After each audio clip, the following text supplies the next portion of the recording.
Hola, vamos a platicar el día de hoy de la situación que tenemos con esta cuarta ola de COVID y específicamente la situación de las escuelas.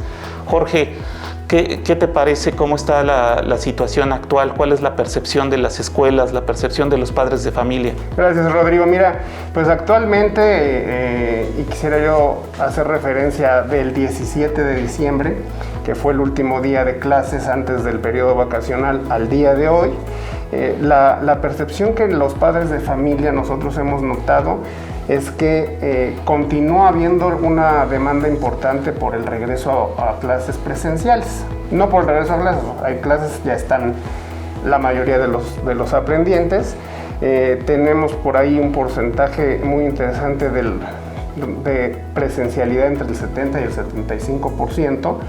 A pesar de esta ola, siguen asistiendo, pero todavía hay un grupo importante, de entre el 20 y 30% de familias en Puebla, que tienen dudas por regresar a las aulas, pues basados en el temor de la enfermedad y en algunos otros factores que serían los interesantes a mencionar, porque creo yo que es bien importante no solamente la parte académica, que los chicos están avanzando o no, sino también qué es lo que en ellos está sucediendo en la parte social, aquellos que permanecen, yo siempre digo, atrás de una pantalla o atrás de un dispositivo, contra aquellos que pues ya de manera híbrida, por días, por semanas, están asistiendo a las aulas.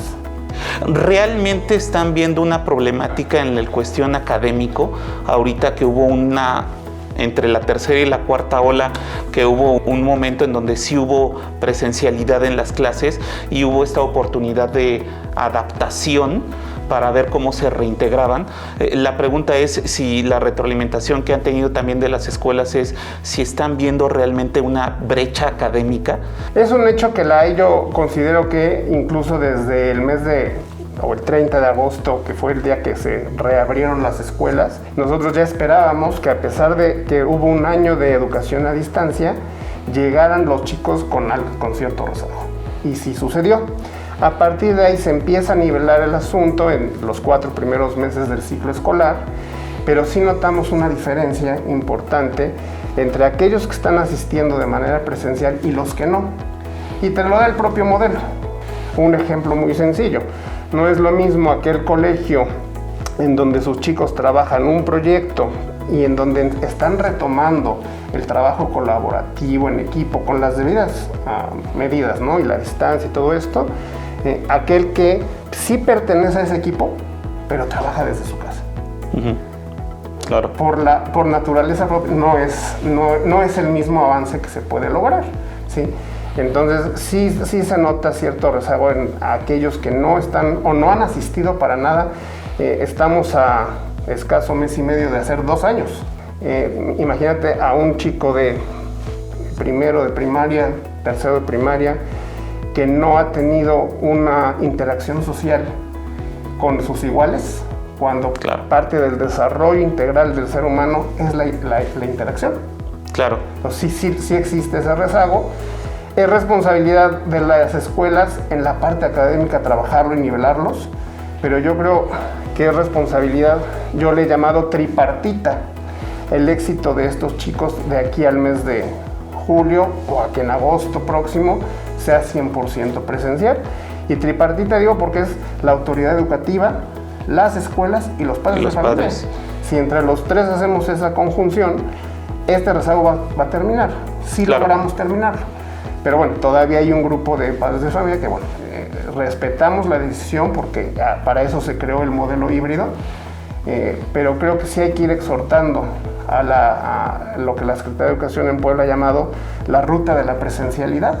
Claro. De manera ordenada y responsable irlo haciendo. Claro. Y del día 3 de enero al día de hoy, ayer, pues seguimos viendo el mismo comportamiento de los 4 meses anteriores. Muchos nos decían por ahí, es que estamos en la cuarta ola. Sí, en agosto estábamos en la tercera. Sí. El día que abrimos las escuelas estábamos en la ola de las vacaciones de verano. Y no hubo un pico por la escuela respecto de la pandemia. O sea, se ha mantenido. Es innegable que haya contagios, sí los hay, sí los tenemos, en padres de familia, en sus hijos y en algunos docentes. Hoy muy contenido, gracias a la implementación de los protocolos que llevamos, se ha logrado contener, y del universo que hay de escuelas, número de estudiantes inscritos y asistiendo en lo presencial, el porcentaje es bajo. Es constante la preocupación por parte de las familias que la escuela puede ser un medio de contagio, pero realmente no lo ha sido, no ha trascendido, porque no se ha visto en un aumento en hospitalizaciones o un aumento en casos graves. Y aunque los pacientes estén en clases virtuales, los contagios se han mantenido. Y de hecho hemos tenido casos en las últimas 2 semanas. Sí te puedo mencionar de varias escuelas algunos casos de chicos de diferentes edades, desde pequeños de preescolar hasta secundaria, bachillerato, que nos han reportado contagios en alumnos que están tomando la modalidad virtual. Claro. Es decir, no van a la escuela, pero de todas formas, pues por alguna salida, algún tema social, pues han resultado con... No hay un confinamiento absoluto. No hay un confinamiento. Por eso es que esa estrategia al final no es funcional. No es funcional, y yo creo que el riesgo lo tenemos todos. El riesgo lo tenemos los que están en virtual, los que están a distancia, nuestros docentes, nuestras propias familias. En algún momento decíamos, bueno, que necesitamos dar un equilibrio entre el riesgo de la pandemia, pero ¿qué pasa también con llegar a tener en la ignorancia médica, le he llamado una pandemia socioemocional? Uh-huh. Claro. ¿Qué hacemos, no? ¿Vamos a la escuela y arriesgamos la parte socioemocional, o en el riesgo en el que ya todos vivimos, que ya se alargó, que estamos a mes y medio de hacer 2 años y que no sabemos cuánto más pueda durar? Tenemos que aprender. Claro, de hecho eso es cierto, estas consecuencias socioemocionales a las que tú estás llamando son ciertas, de hecho son ciertas, y desafortunadamente no las estamos tomando en consideración, y es algo en donde los padres tienen que poner en la balanza, en donde la cuestión física o médica versus en la cuestión académica, social y emocional. Indudablemente la balanza se va a inclinar hacia lo académico, lo social y lo emocional en la mayoría de los casos. Si tenemos algún pequeño que tiene alguna comorbilidad seria, médica, lo cual sí pone en riesgo el regreso a clases, indudablemente hay que evitarlo, pero sí hay que tener una perspectiva más amplia de la situación, porque todavía yo sí tengo la impresión desde la consulta que no se tiene una completa perspectiva de las consecuencias que nos va a dar a largo plazo. Es alentador el hecho de que comentas que en un sistema presencial que se mantuvo por un par de meses, que yo también lo vi en la consulta, hubo una mejora de los síntomas de los pequeños que estábamos arrastrando ya en la pandemia, y yo confío en que si nos mantenemos con un sistema presencial ya prolongado, podamos corregirlo sin que nos genere consecuencias graves. Y bien importante lo que dices, porque también en las escuelas entendemos el riesgo, sí. Entendemos la voluntariedad de los padres de familia, la decisión que ellos tomen respecto de asistir o no. Pero creo que también debemos llegar a la conciencia de aprender a vivir con esta pandemia, pues seguramente no es el COVID. O sea, es una pandemia que dentro de 5 años puede volver a ver con otro nombre, en 10, claro, en 12, no lo sabemos, en 6 meses. Y no va a ser posible vivir siempre en un confinamiento. Es correcto. Entonces, si aprendemos a vivir, hoy en las escuelas hemos implementado muchos protocolos, con algunas diferencias, hemos intentado hacer el tema de la ventilación natural, la distancia entre los propios pupitres, los horarios escalonados, los días a asistir, ¿no? Claro. Por semanas. Hemos estado muy al pendiente de la sintomatología a la hora de la entrada. Habemos escuelas que incluso volvemos a tomar signos vitales para entregar al niño a la salida y ver que por lo menos durante esas 5 o 6 horas de jornada estuvieron bien.